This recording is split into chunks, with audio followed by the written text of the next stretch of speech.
Hey guys, Nina here, welcoming you to another reading from the Ladies of Horror Picture Prompt Monthly Challenge, hosted by Elaine Pascale on her channel, The Godmother of Horror.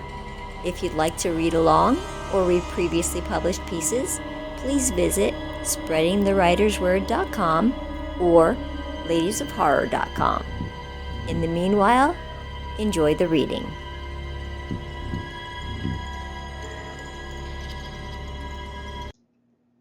Whispers by R.A. Clarke. I shouldn't have done it, veered off the main hiking path, but I came here with a camera for a reason. One doesn't get gorgeous photos by playing it safe, so when this indescribable urge tugged at me to search deeper into the forest, like a tiny inner voice whispering to me, I didn't ignore it. I accepted it as my own intuition, or perhaps fate sharing a tip. I crunched over twigs and sunk into pockets of spongy moss as I explored the trees, careful to mark my way via GPS so I wouldn't get lost. I may be impulsive, but I'm not stupid. The whispers came again, stronger this time. Looking around, I searched for the source, then quickly stopped, chiding myself for such a silly action. Why was I actively seeking something that clearly originated in my own mind? A flash of orange caught my eye. Turning toward it, I squinted. A bright glow lit up a mossy mound at the base of a bulbous tree, maybe 50 feet away. What is that? Like a magnet to metal, my legs moved of their own accord, drawing me closer.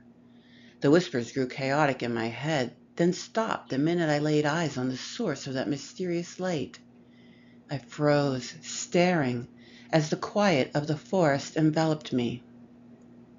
There, nestled below, rested a dozen colorful mushrooms. No, not just colorful, brilliant, vibrant, beautiful. Hues of gold, orange, fuchsia, and violet blended into each other and radiated outward. Quite impressive, really. I'd never seen such a fungus in all my nature photography adventures. The sun had lowered in the sky and a dusky haze rolled in. It was supposed to be a full moon. Though I'd have more available light come nighttime, it was still unwise to stay out alone past sunset. I needed to return to the path, then head to my vehicle, which was parked about a kilometer away.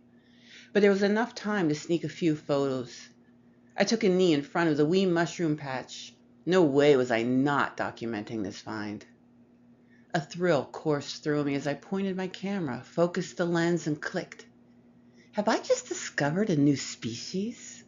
A childlike giggle of joy escaped me. I wondered if they were edible. Unlike many exotic reptiles and insects, colorful mushrooms didn't instantly spell danger. Switching positions, I lay on my side, getting in close for a bug's eye view. Licking my lips, an insatiable need to taste one swelled, but I dispelled it just as quick. Nope, you will not be trying a strange mushroom while in the middle of nowhere today. And yet, the desire persisted. No, I all but shouted at myself, setting my jaw.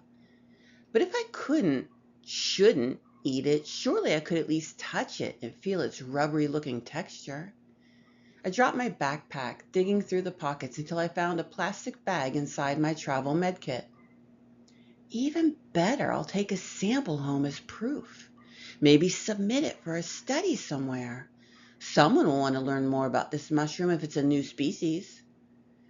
I reached for the largest mushroom in the center, first running my fingers over its smooth, colorful cap before grasping the meaty stem at its base. A tingling sensation erupted on my skin where it made contact. The tingle singed into a sharp burn, and I nearly let the stem go, then yanked instead, determined to get my sample. Dropping it into my makeshift collection bag, I noticed how its torn base wept, a glowing neon yellow fluid dripping out. Sniffing, I nearly gagged. Putrid smell. Tying the bag closed, I tucked it safely inside my backpack, then snapped a few more photos for good measure. Flexing my fingers, I noticed the burn there had ebbed, replaced by numbness. I frowned, pulling out my water bottle and dousing my hand, rubbing it to remove whatever substance the mushroom had transferred to my skin. A note of concern entered my mind then, thinking of toxins, but I brushed the thoughts aside. Such a brief touch couldn't cause any real harm. I swigged my water, mouth pasty dry. Thank goodness I didn't eat one. Wiping sweat from my brow, I slung my backpack over my shoulders once more and stood wobbling at the apex. Stepping carefully across uneven ground, I headed toward the well-worn path I'd abandoned earlier. I wobbled again, then again, my arms whipping out to steady my balance. What the? My equilibrium was way off and my head felt light too, my vision swimming at the edges. The whispers from before returned, only they shouted now, telling me to remain calm and crying out with delight in an almost orgasmic way. Goosebumps rose on my skin, fear curdling in my gut. The numbness still claiming my fingers spread to infect my entire hand, then moved up my arm. Shit, what's going on? I spun in circles, losing track of where I was. Suddenly, everything looked the same and I couldn't make sense of what I should do. My voice cracked. Did you poison me? The whispers moaned with joy as the numbness took hold of my torso and made its way down toward my hips.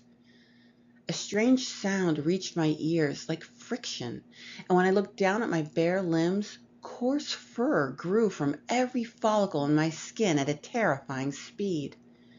The hair continued thickening, the dark strands doubling and tripling, punching holes in my epital, the violence of it coating my arms with blood. I screamed, waving while jumping into a frantic run. But my legs didn't want to cooperate. The icy claws of numbness had grasped them, not fully, but enough to keep me from having any semblance of coordination. I face-planted in the dirt and moss. A sharp pop rang out. Another followed, accompanied by a symphony of similar sounds that echoed as they bounced off the trees. Despite the numbness, acute pain stabbed my back and shoulders, and I knew all those pops were bones cracking. Mine. Blood dripped from my face onto the spongy green floor beneath me. Several sharp things protruded from my gums, pushing against the flesh of my lips. That burning sensation returned, searing my fingers again. Rolling onto my back, crying and moaning, I ran my hands over my features, the rapidly elongating jaw, widening mouth, and disfigured nose. Hair matted my whole face, and those sharp things were teeth. Big ones. No, make it stop, no! Oh, yes, the whispers trilled back. Trembling as my body finished cracking, stretching, and twisting into its terrifying new canine-like form, my mind somehow separated from my body, simultaneously disconnecting from the pain, a blissful relief. My consciousness now floated above the abomination I had become. The creature snarled below, pushing itself up from the forest floor, now marred by blood and shredded clothing, and shaking its grungy fur out like a dog exiting water. Is that thing me, or am I dead? The whispers sighed blissfully. Not dead. The beast snapped its teeth and sniffed the air, then took off at a run, weaving deftly between trees and over uneven terrain. Abruptly, I jerked into motion, my ethereal self floating after it, tethered. We were headed in the direction of town. Up ahead, a hiker appeared, his steps clearly rushed because of the now dark sky. I wished I was him right now, so close to the parking area.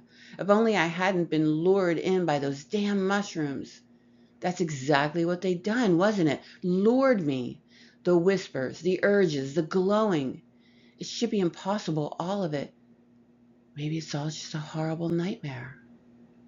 Below me, the monster born from my own flesh pounced on the hiker's back without hesitation, sinking its teeth into the poor guy's neck and thrashing side to side. A piercing scream ripped through the air before it was sharply silenced.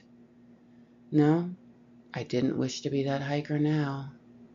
I cringed, looking away from the gore of tearing flesh and spilled intestines below. Having no solid form or voice, my mind screamed, "This is all just a nightmare!"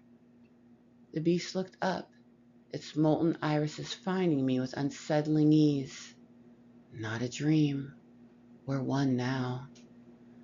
Amidst the chilling symphony of a beast's brutal carnage, I released tearless sobs, weeping beneath the rising full moon.